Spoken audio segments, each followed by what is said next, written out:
வணக்கம், என்னுடைய பெயர் ரமேஷ். என் வாழ்வில் நடந்த உண்மை சம்பவத்தை அப்படியே எழுதுகிறேன். எங்கள் குடும்பத்தில் நான் இளைய மகன். எனக்கு ஒரு அண்ணன் இருக்கிறான்.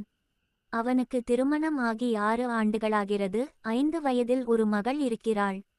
நான் கல்லூரி 2ஆம் ஆண்டு படிக்கிறேன். என்னுடைய அம்மா வீட்டை கவனித்துக் கொள்கிறாள். என்னுடைய அப்பா தோட்டம், மாடு, கன்றுகளை பார்த்துக் கொள்கிறார்.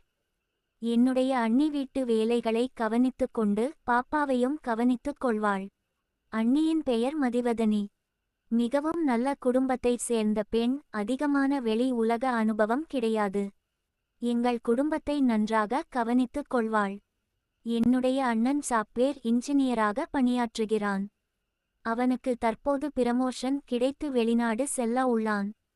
என் அண்ணியையும் கூட அழைத்துச் செல்ல விசா மற்றும் வெளிநாடு செல்ல தேவையான ஆவணங்களை தயார் செய்து கொண்டு இருந்தான்.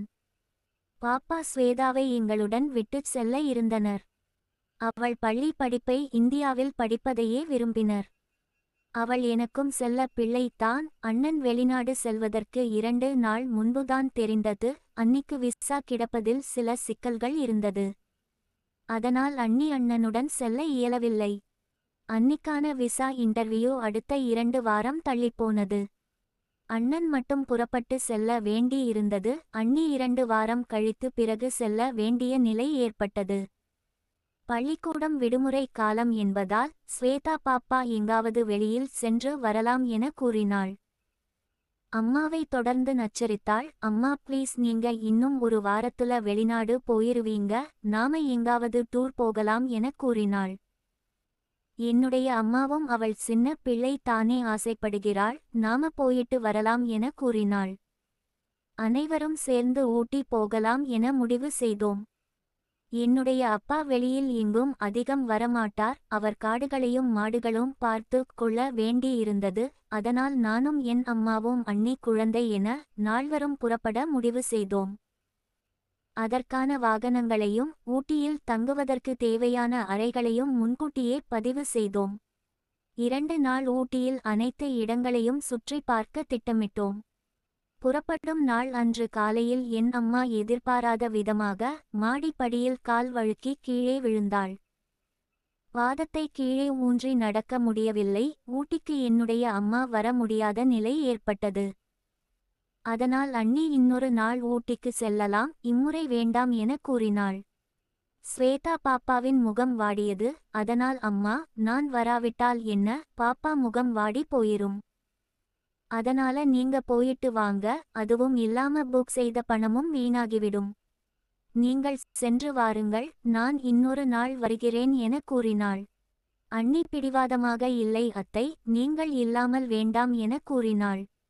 என் அம்மா விடாப்பிடியாக, இல்லை நீங்கள் போய் வாருங்கள் பாப்பாவிற்காக. கடைசியாக என் அண்ணி சம்மதித்தாள். நாங்கள் 3வரும் வாடகை காரில் ஊட்டிக்கு, வீட்டில் இரவு 11 மணிக்கு புறப்பட்டோம். அதிகாலை 6 மணிக்கு ஊட்டி சென்றடைந்தோம். நேராக ரூமிற்கு சென்று குளித்துவிட்டு உடைமாற்றிவிட்டு காலை உணவை முடித்தோம். பிறகு ஊட்டியில் உள்ள சில இடங்களை சுற்றி பார்க்க கிளம்பினோம். ஸ்வேதா பாப்பா மிகவும் மகிழ்ச்சியாக அனைத்து இடங்களையும் சுற்றி பார்த்தாள். அவளுக்கு தேவையானவற்றை என்னிடம் கேட்டு வாங்கிக் கொண்டாள். இரவு 6 மணி வரை போட்டிங், ரோஸ் கார்டன் என பல்வேறு இடங்களில் பார்த்துவிட்டு மீண்டும் புக் செய்த ரூமிற்கு வந்தடைந்தோம். நாங்கள் ரூமிற்கு வந்தோம். அண்ணி குளித்துவிட்டு நைட்டுக்கு மாறினாள். பிறகு நான் குளித்துவிட்டு ஷார்ட்ஸ் பனியன் அணிந்து கொண்டேன். சிறிது நேரத்தில் ஸ்வேதா பாப்பா தூங்கிவிட்டாள். பிறகு அண்ணியும் தூக்கம் வருவதாக சொல்லி படித்து கொண்டாள். நான் ஒரு ஓரமாக பெட்டில் படுத்து கொண்டேன். எங்கள் இருவருக்கும் நடுவில் பாப்பா படுத்து கொண்டிருந்தாள். நான் கொஞ்ச நேரம் மொபைல் போனை பார்த்து கொண்டிருந்தேன். நான் அவ்வப்போது கதைகளை படிப்பேன், மொபைல் போனில் படங்களையும் பார்ப்பேன். எனக்கு இப்பொழுது அந்த ஆசை வந்தது. அதனால் போனில் சில படங்களை பார்த்து கொண்டிருந்தேன்.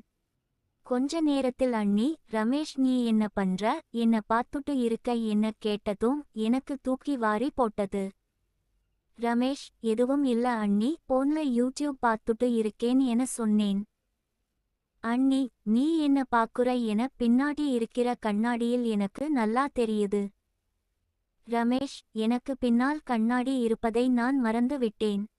அண்ணி கேட்டதற்கு நான் என்ன சொல்வதென்றே தெரியவில்லை. போனை ஆஃப் செய்து வைத்து விட்டு அமைதியாக இருந்தேன். அண்ணி, எதுக்கு ரமேஷ் இப்படி பண்ற? எத்தனை நாளா உனக்கு இந்த பழக்கம்?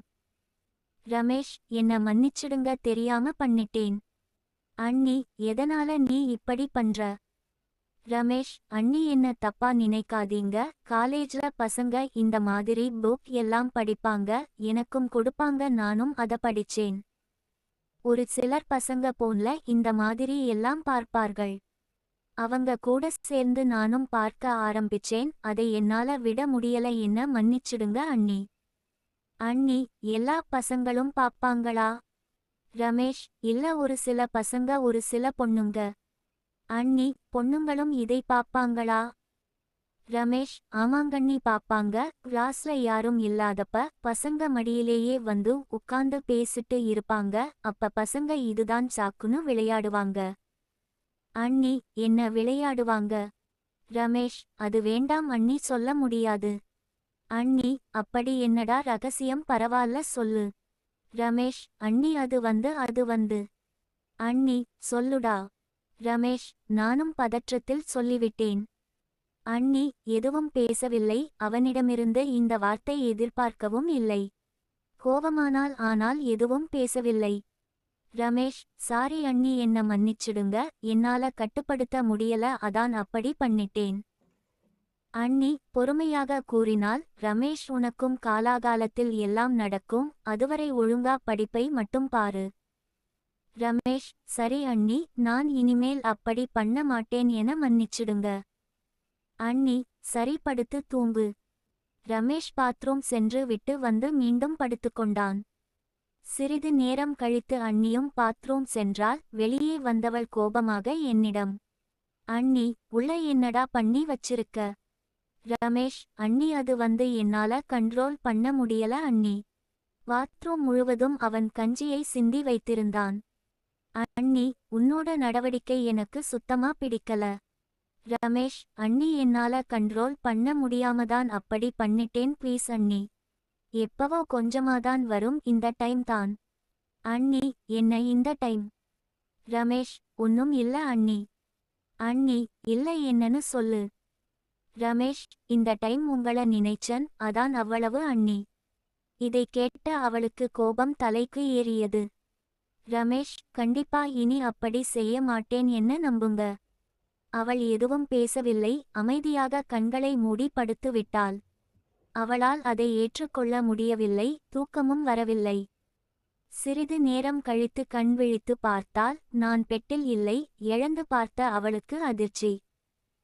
அவன் ஒரு மூலையில் அமர்ந்து இருந்தான். ஹெட்லேம்ப் ஆன் செய்து பார்த்தாள்.